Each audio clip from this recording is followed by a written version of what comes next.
अब दोस्तों आईआरजीसी ने इतनी बड़ी धमकी दी ना, इतनी बड़ी धमकी दी। और इस धमकी को कौन छाप रहा?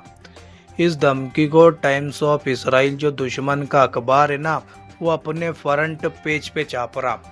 अब इस धमकी के अंदर आईआरजीसी ने क्या बोला? आईआरजीसी ने बोला अगर अमेरिका और इसराइल हमारे ऊपर धोखे से हमला करते, पीछे से डील की बात कर रहे और धोखे से हमला हुआ, तो हम फिर जो स्ट्रेट ऑफ हॉर्मोज में और जो स्ट्रेट ऑफ हॉर्मोज के बीचों बीच में जो इंटरनेट की केबल वायर है ना, तो हम उसको डिस्ट्रॉय कर देंगे, उसको उड़ा देंगे।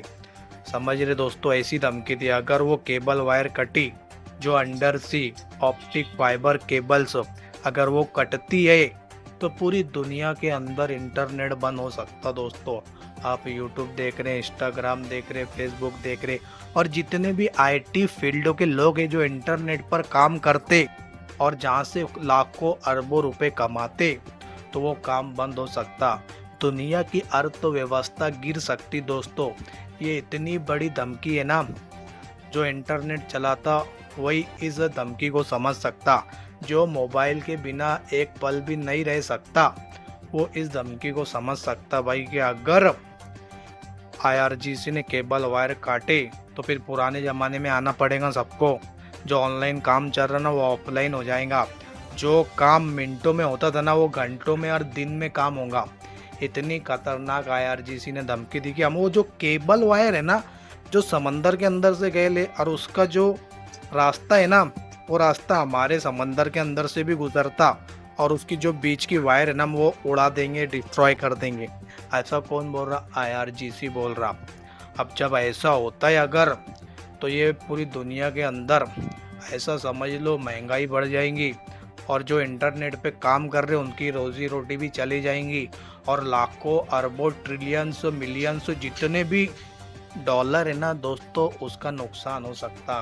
क्योंकि आईआरजीसी ने धमकी दी, और आईआरजीसी ने ये भी धमकी दी है कि अगर धोखे से हमला करे अमेरिका और इसराइल ने, तो वो समंदर के अंदर का जो दूसरा रास्ता नहीं है क्या, जो यमन से होते हुए आता, जिसे बोलते रेड सी बाब अल मंडेब, तो वो रास्ता भी हम बंद कर देंगे। पुतिस भी उधर बैठे ले दोस्तों, कि हमारी जो उंगली है ना, वो ट्रिगर पर है, कि जैसे हमको ईरान ने कुछ मैसेज दिया कि अब कर दो बंद लाल सागर, तो हम बंद कर देंगे और पूरी ताकत के साथ में जंग में उतर जाएंगे। जिसके बाद अमेरिका का जो डोनाल्ड ट्रम्प है ना, एकदम ऐसा बावला हो गया, लेकिन करना तो क्या करना, हमला करना कि नहीं करना, वो एकदम परेशान हो गए। लो दोस्तों, समझ रहे, ये ऐसा कांड चल रहा। अब दोस्तों, अल जजीरा की रिपोर्ट से मैं खुलासा कर रहा कि ईरान ने बताया जो 1300 स्कूल पर अमेरिका ने और इसराइल ने मिलकर बमबारी करी थी, पूरी तरह से वो स्कूल तबाह हो गए थे, जिसमें से 1300 में से आधे स्कूल कॉलेज को हमने ठीक कर लिया। मतलब देख रहे कितना स्पीड में ईरान के अंदर काम चल रहा। जहां पर अमेरिका और इसराइल ने बमबारी करे, उस जगह को लगातार ठीक किया जा रहा। अभी अमेरिका और इसराइल ने जो रेलवे का जो पुल रहता ना दोस्तों, उसको भी उड़ाया था, तो वो कुछ ही घंटों में ईरान ने उसको भी ठीक कर लिया। और यहाँ पर देख सकते हिंदुस्तान में कि बड़े से ब्रिज को बनने में बहुत टाइम लगता, और जो उद्घाटन करने आता उसका उद्घाटन करके गया, दूसरे दिन वो ब्रिज गिर जाता। कई साल लगता है स्कूल कॉलेज बनने के लिए। उसके अंदर भी बहुत करप्शन रहता दोस्तों। 8-10 साल बाद में वो स्कूल चालू होगा, और बाद में मालूम पड़ेगा कि अरे वो स्कूल के अंदर तो पानी की सुविधा ही नहीं है। ऐसा कांड चल रहा कि और जो रोड और जो सड़क बनती, तो वो पहली बारिश में पूरा गड्ढा गड्ढा हो जाता, या फिर सड़क ही बह जाएंगी। ऐसा खतरनाक। ईरान का काम देखो कि इधर जंग बंदी हुई, और 1300 स्कूल पर जो हमला हुआ था, डैमेज हुई थी, स्कूल डिस्ट्रॉय हो गई थी पूरी तरह से, तो उसमें से 600 स्कूल को ईरान ने ठीक कर लिया।